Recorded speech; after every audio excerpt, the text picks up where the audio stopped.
La légende de la princesse Yenanga. La légende de la princesse Yenanga est profondément enracinée dans les traditions orales des peuples d'Afrique de l'Ouest, particulièrement parmi les Mossi du Burkina Faso. Les récits oraux ont préservé cette histoire pendant des siècles, transmettant des valeurs culturelles et des leçons morales importantes à travers les générations. Yenanga est née au Xe siècle, fille du roi Nedega, souverain du royaume de Dagomba, situé dans l'actuel nord du Ghana. Dès son plus jeune âge, elle a montré des talents exceptionnels, notamment en équitation et en maniement des armes. Contrairement aux autres filles de son époque, Yenanga a été formée comme guerrière par son père, qui la considérait comme son fils. Elle participait activement aux batailles, chevauchant aux côtés des soldats et prouvant son courage et son habileté au combat. Sa bravoure et ses compétences la rendirent très respectée parmi les guerriers de son père. Le conflit avec le roi. Malgré ses accomplissements en tant que guerrière, Yenanga souhaitait fonder une famille. Cependant, son père, le roi Nedega, refusait de la marier, préférant la garder près de lui pour défendre le royaume. Ce conflit entre le devoir envers son père et son désir de liberté personnelle créa une tension croissante entre Yenanga et le roi.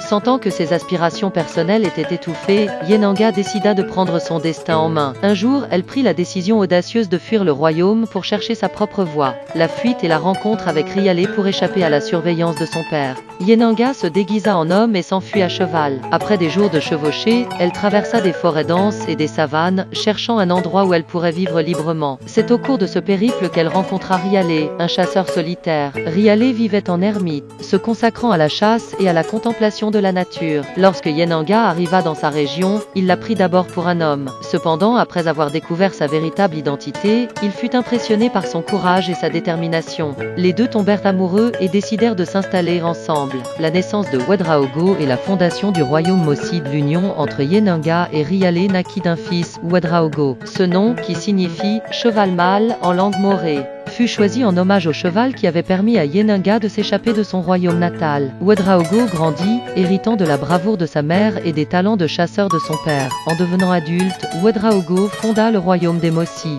posant les bases de ce qui deviendrait plus tard l'Empire Mossi, l'un des plus grands et des plus influents de l'Afrique de l'Ouest. Les descendants de Yenanga et Ouedraogo ont régné sur ce royaume pendant des siècles, et leur histoire est devenue un pilier de l'identité culturelle et historique des Mossi. L'héritage de Yenanga, la princesse Yenanga, est vénérée non seulement comme une héroïne légendaire, mais aussi comme la mère fondatrice du peuple Mossi. Sa vie et ses actions incarnent des valeurs telles que le courage, la détermination, l'indépendance et l'amour familial. Aujourd'hui, la mémoire de Yenanga est célébrée à travers des festivals, des monuments et des récits oraux. Elle est une source d'inspiration pour les jeunes générations, illustrant l'importance de poursuivre ses rêves et de se battre pour ses convictions, malgré les obstacles. Bien que l'histoire de Yenanga soit principalement associée au Burkina Faso, son influence s'étend aux pays voisins comme le Bénin, le Togo et le Ghana. La légende de Yenanga a voyagé avec les populations et est souvent racontée dans les contes et les légendes de ces régions. Elle représente un lien culturel fort entre les peuples de l'Afrique de l'Ouest, illustrant comment les histoires et les traditions peuvent traverser les frontières et unir différentes cultures. Ainsi, la princesse Yenanga demeure une figure emblématique dont l'héritage continue d'influencer et d'inspirer de nombreuses personnes à travers le continent africain.